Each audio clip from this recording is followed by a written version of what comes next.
de informação muito foda. Isso é uma coisa que eu queria até perguntar pra vocês, que vocês, além de serem referências máximas no meio, vocês têm uma visão muito mais fora da bolha do que a gente.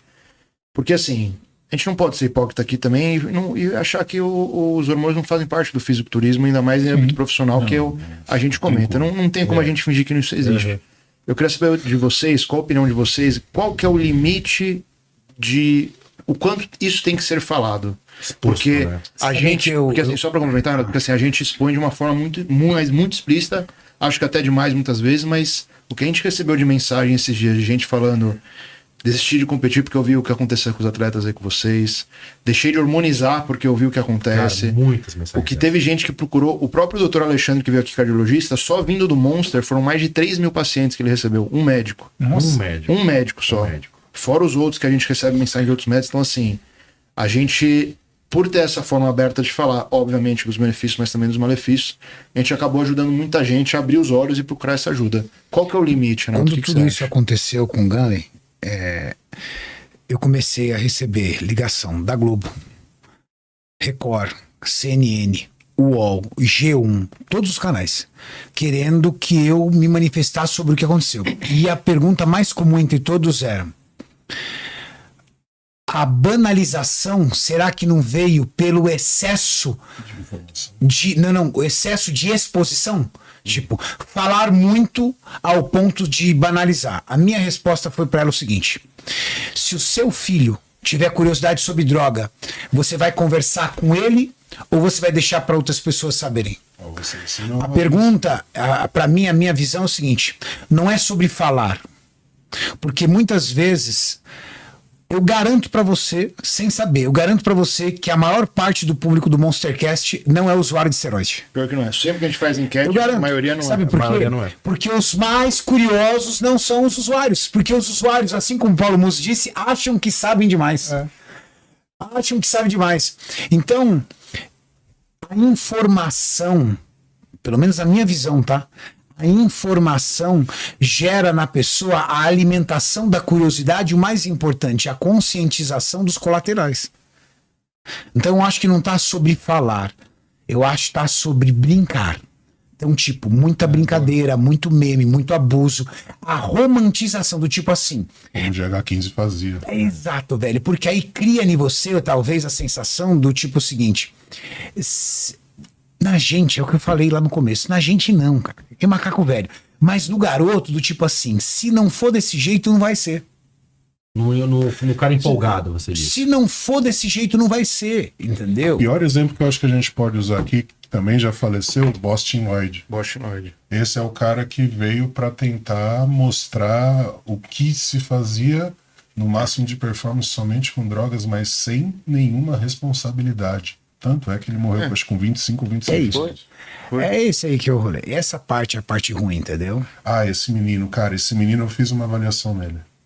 Você conhece esse menino? Deixa eu ver qual que é. Falaram que é um conteúdo antigo isso, mas não sei também. Não. Quer ver? Deixa eu ver qual que é. Teve um menino. Ah, esse menino aí, foi isso mesmo. Ele foi lá no CT, eu fiz uma avaliação dele. Cara, eu juro pra você, é um menino que com 6 meses de treino natural você teria o físico dele. E ele assim, abusando e falando que ia competir. Quando eu olhei pra ele, eu falei, cara, qual que é o intuito de você estar competindo agora? Quantos anos ele tinha, mais ou menos? Acho que ele tem 17 anos, 18. Tá. Ele falou pra mim, não, que é pra mostrar minha evolução. Eu falei, você pode mostrar sua evolução sem competir. Você não tem um físico nada competitivo.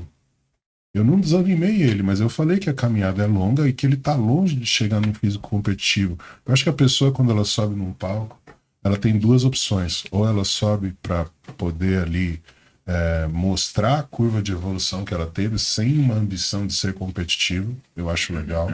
E tem um cara que ele sobe para vencer. Então eu fiz essa pergunta para ele. Você quer subir para vencer ou você quer subir para ter a experiência? E ele deixou muito claro, não, eu quero subir para vencer. Eu falei, então não compete. Você não tem condição nenhuma de vencer um campeonato em nenhuma federação.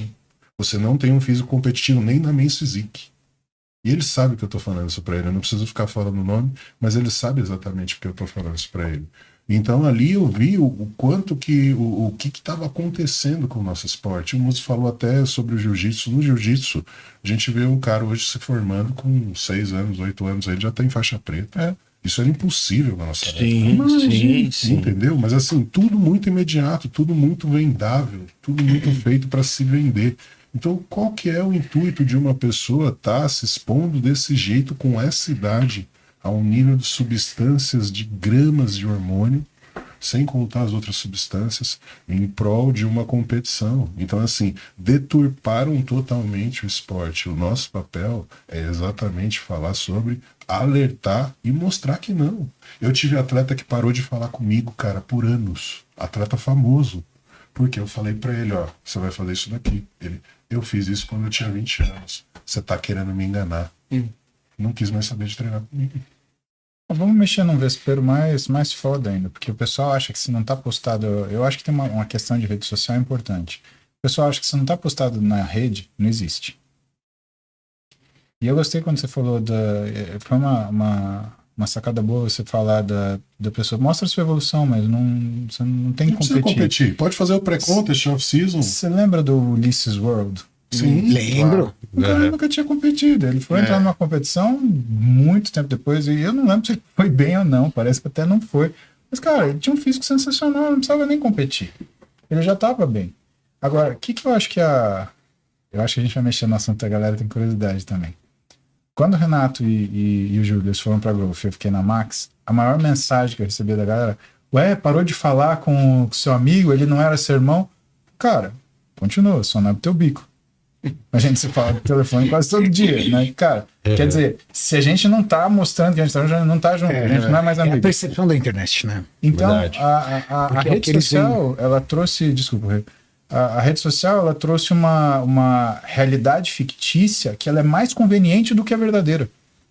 A realidade digital é conveniente, porque ela tá na mão a hora que você quer, você deturpa a hora que você quer, Você interpreta como você interpreta quer. como você quer, você comenta do jeito que você quer. Se você quiser ser um escroto, você pode ser um escroto. Se você quiser ser um cara educado, você pode ser um cara educado. E você ainda Você não pode ser tem... um cara escroto, mas na internet você é educado. Também, é verdade. É verdade. Exato. Quantas pessoas que você conhece pessoalmente, a experiência é totalmente diferente, você olha o cara na internet e fala, caralho, velho, esse cara não é o mesmo da cara da internet, não. Então a galera tá iludida numa... Eu acho que a gente tem uma bolha grande que não é a bolha do tema. Não é a bolha, por exemplo, dos maromba, não é a bolha dos caras que vão pro Ironman, não é a bolha dos pilotos de carro, não é a bolha das velhas que faz tricô. É a bolha da galera que acha que essa realidade aqui, ela é mais real do que essa realidade aqui, ó, que a gente tá. E justamente por causa disso, por causa de conveniência. A galera vive pra isso. Quanto moleque tá tendo um monte de problema? Lembra quando a gente levantou aquele tema de pornografia? Que a molecada ficava pirada e depois não conseguia ter relação sexual normal porque, era tanta pornografia que a vida do cara é uma fantasia. Tanto estímulo, né? Tanto estímulo maluco. Velho, é coisa maluca. Daqui a pouco o bicho tá vendo, sei lá, maluquice e ele acha que ele vai encontrar uma menina que vai ser desse jeito. Bizarrice. Aí ele encontra uma menina, não é bizarro, não consegue fazer nada. Ah, tô com problema, vou tomar... Tadalafil, Viagra, tudo, né? Então, assim, enquanto a gente não... E a gente tem que fazer uma...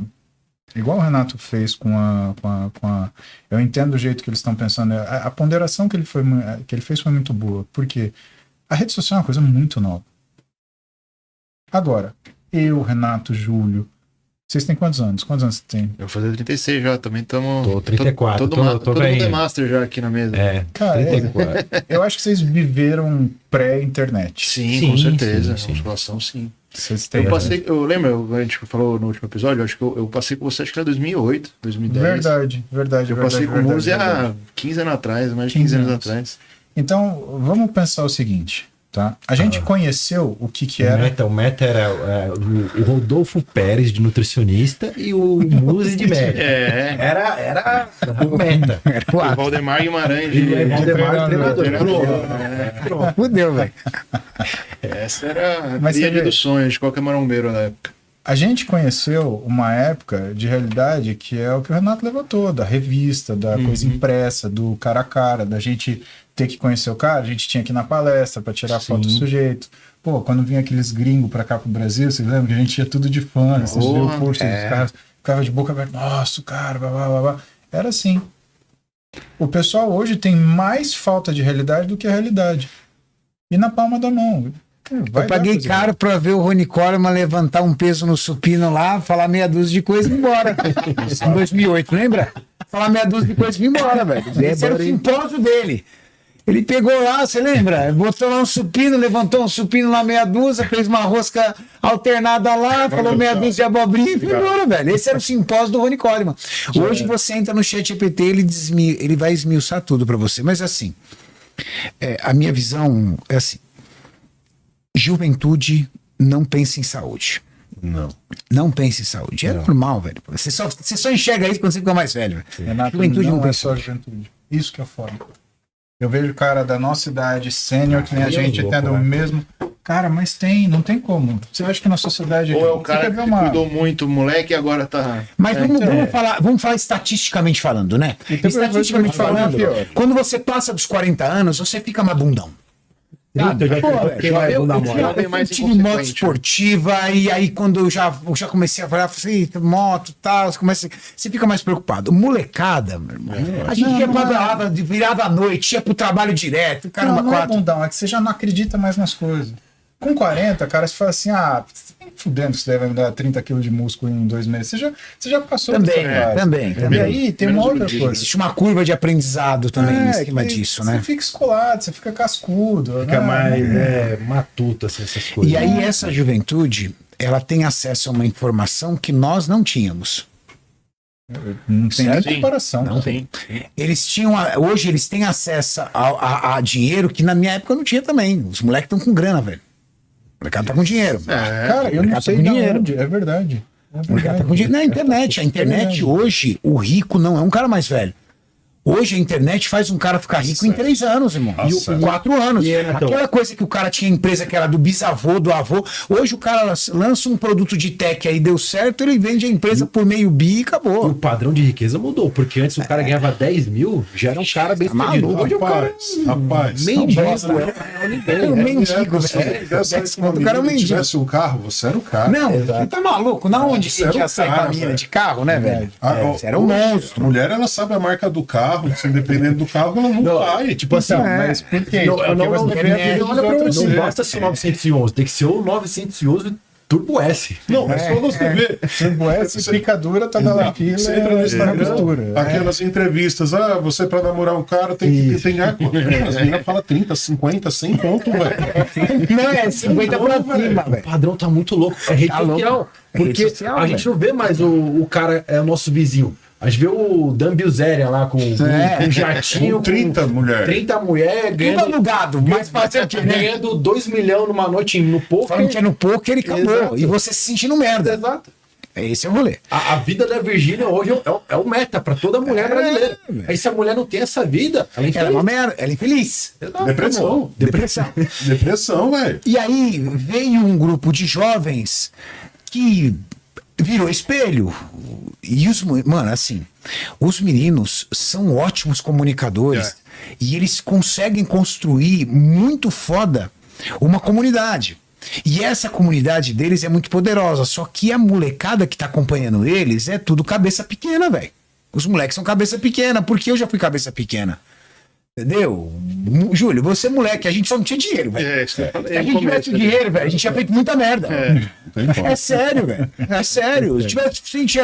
Se nós fôssemos moleque, a gente feito muita merda. Porque quando você é moleque, você não pensa no dia de amanhã, velho. Não pensa. E aí é sobre essa molecada, assim. E tirando qualquer tipo de maldade de lado, a gente tem que pensar o seguinte: como protege essa garotada das loucuras? E aí eu não sou o dono do saber aqui. Eu tô colocando na mesa. Porque hoje, se você trouxer informação para mim, como o Muzi disse, a idade te faz, o aprendizado, a vida, você filtra. Eu tô fazendo isso e isso. Você pensa assim, mano, nem fodendo que eu faria isso pra mim, nem fodendo. Mas a molecada, bora fazer, caralho, bora fazer. Porque a gente era assim, velho. Só que a gente não tinha dinheiro, Julião. Nenhum. Não tinha dinheiro. Nenhum. Porque se tivesse dinheiro, minha pergunta é, como é que a gente ajuda essa molecada e o que aconteceu com o Gunley sirva para eles olharem o seguinte: meu irmão, você não precisa ser um tiozinho como a gente e morrer de medo de tudo, mas esse caminho é perigoso. Esse caminho pode tirar de você a coisa mais importante da tua vida. Que é o quê? É você curtir essa vida inteira. Vai te tirar a tua vida, meu velho. É só isso. É isso que a gente tem que entender. Porque se você pegar um cara mais velho, o cara tem maturidade, o cara tem conhecimento, como você falou, o cara tem aprendizado, acabou. E essa garotada? Como é que se expõe? Porque assim, a molecada tá fazendo melhores amigos e contando o barato das coisas que estão acontecendo. Ó, eu meto um comprimido desse, meto desse, mistura aqui, toma, mano, eu fiquei loucaço, foi isso. E curtindo, mano, se você tiver muito da hora. É esse rolê que a gente precisa conversar com os meninos. E trazer pra molecada o seguinte, gente. Esse rolê aqui, aconteceu isso aqui. Com 01. O Gunley, meu irmão, o Gunley é um moleque maravilhoso. Eu, o Júlio, a gente tem. Você não pôde conhecer. É uma um moleque amoroso. O Gunley era uma força da natureza. Não, e doce, amoroso. Uma semana antes, o Maurício ligou pro Gunley e falou assim: Gunley, é o seguinte, nós vamos fazer a inauguração do CTRC da Prestes Maia. Pô, você quer ir lá com a gente? Ele falou assim: Maurício, na hora. Aí eu falei pra ele: ô irmão, obrigado. Ele falou assim: Renatão, seguinte, pediu, é só falar. O moleque era 10, cara. Moleque maravilhoso, bondoso. O Júlio vivia puxando a orelha dele, velho. Vários vídeos apareceram agora. Moleque, para. Você tá acelerando. E assim, em vez de ficar botando, porque assim, não adianta você falar assim, você vai morrer. É verdade. Mano, não adianta. Não adianta você falar com o jovem, velho. Não adianta. O jovem não quer. Mas o Júlio falava, sabe? O Júlio era muito inteligente. Sabe o que ele falava? Assim, o seguinte: você não vai conseguir chegar no Olímpia. Você é pneu com os cabelinhos. Do jeito que você tá derrapando, você vai ficar com o pneu careca antes da hora. Você não vai chegar onde você quer se você continuar com esse rolê. Atinge você melhor, tá trabalhando com a vaidade. Exato. Você tá trabalhando com a ansiedade. Quantas vezes? Porque se o Júlio falasse assim, cuidado, você vai morrer. O pessoal ficava assim falando pra gente. Por que você não disse pro Gunley que ele ia morrer? Ô, meu irmão, fala pra um jovem que tá ganhando 350 pau por mês, hypado, que ele parava o rolê, velho. Ele chegava, ele chegou na Feira do Arnold. Irmão, ele chegou na Feira do Arnold. Assustador, parecia a Virgínia chegando. Eu nunca vi aquilo. Chegou assim, chegou a molecada, chegou junto com ele, mas assim, de força absurda. Assim, parou o stand E do detalhe, patrocinador Renato, dele. detalhe. Como é que você vai falar pra um moleque desse? Para que você vai morrer. Irmão, o jovem, eu já fui jovem, você já foi jovem. Se tem uma coisa que não passa na nossa cabeça é morrer, velho. É verdade. Não passa na nossa cabeça. Porque você acorda cheio de energia. Você vai pra balada, você enche a cara, você anda com carro, por exemplo, quando você é moleque, você dirige com carro bêbado. Olha o risco de você morrer. Chega em casa e dá risada. Porque o jovem não acha que vai morrer. Então não adianta você falar assim, pô, porque você não falou pro Gunley que ele ia morrer, meu irmão. Mas o Júlio, mas principalmente o Júlio, porque ele respeitava muito o Julião falava assim: mano, velho, você não vai chegar no Olímpia. Porque esse jeito que você tá chegando aí, você tá acelerando demais, tá derrapando. E ele era humilde, ele ouvia. Ouvia. Sabe o pai ali que fala? Ele ouvia, mas ele passa o pé na bola no outro dia, tá no rolê. Sim, exatamente. Porque é jovem. Então a pergunta é: como nós colocamos na cabeça dessa molecada que esse caminho é um caminho muito, mas muito arriscado. E o detalhe, né? Não é o caminho da vitória. Não é. A gente falou isso Não é o caminho da vitória. Não tem open bom novo, não é à toa, Renato. Não é à toa. O problema A galera se pergunta, não é, galera? É 350 mil para um menino de 22 anos por mês. Era essa a média do salário do Gunley, juntando todos os patrocínios.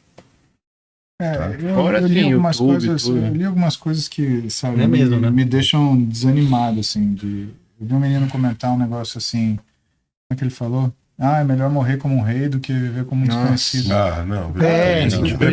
Rei muito como um Zé. Meteram um Racionais aí no meio. Ah, não, pelo amor de Deus. Velho. Cara, Não é isso que tá em jogo, não é isso que tá na proposta do negócio, né, cara? Por isso que eu te falo, eu acho que é um desafio, principalmente, Renato, filosófico, antropológico, porque a gente está vivendo uma época que aquilo que servia pra gente, obviamente, não funciona em termos de comunicação para a galera de hoje. E eu não coloco molecada. Eu vou te colocar um outro problema, por exemplo. Né? A gente começou a falar para as pessoas irem treinar. Ah, você tem problema psiquiátrico? Vai treinar. Você tá deprimido, tá ansioso, tá, sei lá, o problema que você tiver, vai treinar. Legal. Eu tava falando isso com o meu treinador, com o Thiago Ferenzano, essa semana. Né? E aí você pegou um monte de gente com problema psiquiátrico e enfiou numa academia, num ambiente que já não era mais esse ambiente de fisiculturismo que a gente conhecia, que a gente se ajudava, que a gente né, buscava entender como é que a coisa funcionava, mas um ambiente tóxico, onde está todo mundo preocupado mais com a fotinha do tá pago do que necessariamente com o treinar. E aí você misturou uma pessoa que tinha uma fragilidade nessa condição junto com essa população. Óbvio, tem academias e academias. Então tem academias que vai ter uma população, sei lá, mais pacato. Mas, cara, imagina colocar uma pessoa com depressão, que já tem um problema de autoestima, no meio de um monte de gente que, sabe, tem um comportamento egoístico e extremamente... Exato. E isso é uma coisa que, modéstia à parte, a gente já estava prevendo quando a gente montou o CT lá de Floripa. O que era a nossa proposta lá? Fazer um lugar que todo mundo se sentisse bem para treinar. Lá não era uma academia de bodybuilder. Lá era para levar o magrinho, para ir o gordinho, para ir a magrinha, era para todo mundo chegar lá, para a senhorinha, chegar lá, treinar e se sentir bem. Ambiente democrático. Quantos anos tem isso, Renato? Vou te falar, 2021, Maurício? 21, vai fazer 5 anos agora em julho. Pois bem, né? E eu nunca vi nenhuma, tirando essa iniciativa que a gente teve, eu não vi as academias elas estarem preparadas para esse tipo de coisa. A questão era um meio que era dominado por meia dúzia de empresas, que o negócio delas abre um espaço, coloca um monte de máquina e faz preço baixo para encher de gente, a maioria não pagar e a gente fazer lucro. Não estão preocupados com a saúde mental do sujeito que está ali. Você pode até falar assim, mas a academia não é para cuidar da saúde mental, mas também não é para trabalhar, né? Não é para deixar a pessoa pior do que ela tá. Você vai para um lugar para você ficar melhor do que você tá, em todos os sentidos. O esporte é isso. A razão do esporte é essa, é você chegar com a tua cabeça cheia, estressado, ferrado, e você colocar o teu corpo num limite tão grande que você perca tudo isso no caminho. Para você voltar para sua casa leve, para você voltar para sua casa com uma sensação de realização, para você voltar para sua casa com alguma coisa que você conseguiu fazer naquele dia. Pode ser tido o dia pior do mundo. Pode ser que você tenha batido seu carro, perdido seu emprego, sei lá, o que mais de ruim pode acontecer. Mas você vai treinar e você sabe que você vai entrar pior, que você vai sair melhor. Principalmente da sua cabeça. A gente não consegue mais garantir isso. A gente não consegue mais garantir que aquilo que a gente faz na internet, que a gente compartilha informação, ela chegue da forma certa, que a pessoa entenda. A gente não consegue. Não. A pessoa tá literal. Ou você fala... As pessoas elas perderam a capacidade de abstração. Sim. O único momento que... Aí eu concordo com o Renato que eu acho que é molecada... É quando eu penso quem não tem capacidade de abstração. Com quem que você tem que ser literal? Com uma criança. Com a criança, você não pode falar, eu demorei meia hora para chegar em Campinas. Porque a criança ela vai olhar no relógio, é impossível, ela vai ter uma crise existencial. Vai bugar ela. Ela vai criar uma encrenca. Para um adulto, você fala, eu cheguei em meia hora, ele sabe que você jogou alguma coisa perto de, sei lá, entre 40 minutos e 1 hora. Meia hora é tempo de estrada. Isso é o óbvio ululante, né? Outras palavras que as pessoas parece que não aprenderam. Agora, aqui, o pessoal é literal. E o pior é que quando você fala literal, a gente vive numa época muito ruim que nunca foi tão fácil contar uma mentira e nunca você teve que provar tanto que o que você fala é verdade. Pra contar uma mentira, você lança. Na internet, agora, verdade, você tem que provar, você tem que trazer o artigo, você tem que trazer o livro, você tem que quem falou, que não sei o que, quem fez. Cara, pera lá. Então tá todo mundo tão esperto. Mas você atingiu um ponto interessante, sabe o que acontece? Quando o jovem, né, quando a mente é imatura, a literalidade é muito pesada. Então, tipo assim, tudo é muito literal. Então, se a pessoa chegar e falar assim, eu tomo isso, isso e isso pra ficar assim, não tem filtro. É isso que eu vou fazer também. Não tem filtro. O Múcio falou uma coisa, é verdade. Quando você é mais velho, o seu desconfiômetro é muito grande. Eu faço isso e isso. Aí você fala, tá, mas como é que tá seu coração em cima disso? Mas não vai acontecer isso? Por conta daquilo outro. Você consegue, dentro de um nível de maturidade, sair daquela visão literal e criar uma desconfiança sobre aquilo. Ou ter pelo menos uma visão um pouco mais madura. Então, se você vê, tudo gira numa única situação. E os jovens não estão preparados para a densidade de informação que eles recebem às vezes. Eu acho que tem mais uma coisa que eles não estão preparados para esse estilo de conhecimento fragmentado. Vou te dar um exemplo. Quando a gente pegava um livro, ou até hoje, quando a gente pega um livro, a gente lê da capa a capa. Introdução, tudo, né? Contextualização. Exatamente. O que o pessoal faz? Primeiro, não pega livro. Assiste.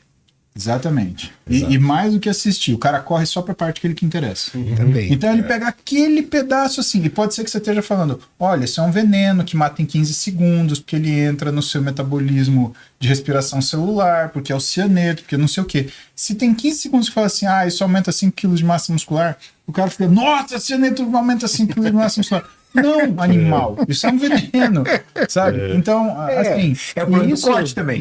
Então, é o problema do corte. Isso é um reflexo até no cenário musical, né? Os álbuns não vendem mais, vende a música, a playlist ali, né? Entendeu? O Spotify, que o cara não tá ali pra escutar um álbum, ele tá ali pra fazer a playlist dele, escutar só aquela coisa. Aquela né? música viral que depois você vai poder pular no seu Instagram e no seu TikTok. A pergunta aqui na mesa, e inclusive para os colegas do chat que estão aqui curtindo esse comentário, essa mesa aqui, e não hateando a gente. Para a galera que está aqui curtindo, a discussão que está na mesa, como é que se resolve isso? Então. Como é que se resolve isso? Porque, na minha visão, é o seguinte: não falar piora. Concordo com Sim. você. Não falar piora. Agora, eu tenho uma visão. Eu acho que as empresas que estão dentro desses influenciadores como marca tem que começar a criar regra. Migão, é o seguinte, você está na minha marca, vai recair sobre minha marca, tudo mais. Então, aprendizado para nós. A partir de agora, se você começar a agir desse jeito, as direitos tá fora do time. Até mais pra blindar a marca. Não, isso... pra blindar a marca e pra que o cara tenha um ponto de medo. Fala, puta, mas vou perder meu patrocínio. Entendeu? Pô, tá no meu contrato. Pra ele, se você criar uma situação assim, por quê? Se ele criar isso e ele for banido, o mercado sabe, ele foi banido pelo quê? Porque tava fazendo apologia a esteroide para os jovens assim assado. Isso não é só sobre proteger a marca, é sobre, de repente, alguém que tem algum nível de hierarquia sobre o garoto para botar controle. Para botar controle. Porque um garoto que ganha acima de 30 pau por mês, e tem muito moleque ganhando acima de 30 pau por mês, desculpa, pai e mãe já não manda mais, viu? Se pai e a mãe bater de frente, filho, aquilo, mãe, tô te atrapalhando, não seja por isso, mãe. Tô alugando meu apartamento. Tô alugando meu apartamento. Vai alugar o apartamento e acabou. Então, pra mim, a única visão hierárquica pra um garoto desse tá no dinheiro. Então, chegar o patrocinador, mas quem é o patrocinador, por exemplo, de suplemento do cara? Entendeu? E eu não tô falando antes, tô falando como aprendizado. Pra agora, né? Pra agora. Chegar e falar assim, gente, seguinte, é o nosso nome, é a nossa empresa, a nossa marca. Então, quem é o patrocinador de roupa? Quem é o patrocinador? Bom, patrocinador de roupa é o seguinte, queridão. Pô, aqui tem umas regras, tá? Pá. Eu sei que você usa, você pode ir na mesa, pode falar, mas é o seguinte, nada desse negócio de fazer propaganda, fazer apologia, piada. Tem que ser isso, fazer piada, fazer aquilo, incentivar, promover, dizer como é que foi. Não, isso aqui não. Vai criar Melhores Amigos, um representante da marca entra no Melhores Amigos. Amigão, seguinte, tá? Olha o que grava até lá, o que você falou aqui no Melhores Amigos. Diretriz da empresa. Porque se não tiver a hierarquia no bolso, não vai segurar a molecada, velho. Mas posso falar, eu acho que outro lugar que tem que segurar é no próprio esporte. Pega, por exemplo, o tamanho das biquíni quando apareceu o campeonato de biquíni e o tamanho das biquíni. Pega uma Natália Mello. Começar a limar, né? E agora? Pega o tamanho do que eram os caras do... O que era o meu wellness antes? Do Men's Physique, que é um mês. Pega os Men's Physique de chinelo, lembra? Men's Physique de chinelo agora, pelo amor de Deus. Os caras parece que nem treina. Não, parece que não treina, velho. Parece que nem treina. Então, assim, enquanto o pessoal das competições ficar privilegiando isso, sabe? Por que a gente não tem tanto escândalo, por exemplo, numa Classic Physique? Você tem limite de peso. Por que a gente nunca teve escândalo? Né? Exato. Por que a gente não teve tanto escândalo, por exemplo, em 212? Você tem um limite. Então não adianta o cara imaginar tomar 1 tonelada de droga. Se ele já bateu o peso, cara, é o contrário. Ele vai ter que tirar. Exato. Eu acho que também a questão que ocorre muito hoje está muito fácil para você ganhar show e chegar no Olímpio. Tem muito show, né, Júlio? Tem muito show. E essa quantidade de show torna as pessoas assim, vai ter um evento como esse próximo de mim. é a minha chance. Eu vou fazer tudo que eu puder para vencer esse show e estar classificado para o Olímpia. Mas você acha isso um erro? Antes. Cara, quando você é jovem, você vai colocar a sua vida mais em risco muito mais rápido, porque você tem a condição de chegar num objetivo muito mais rápido. Isso não acontece. Mas você acha que se tivesse menos shows, isso ia acontecer menos?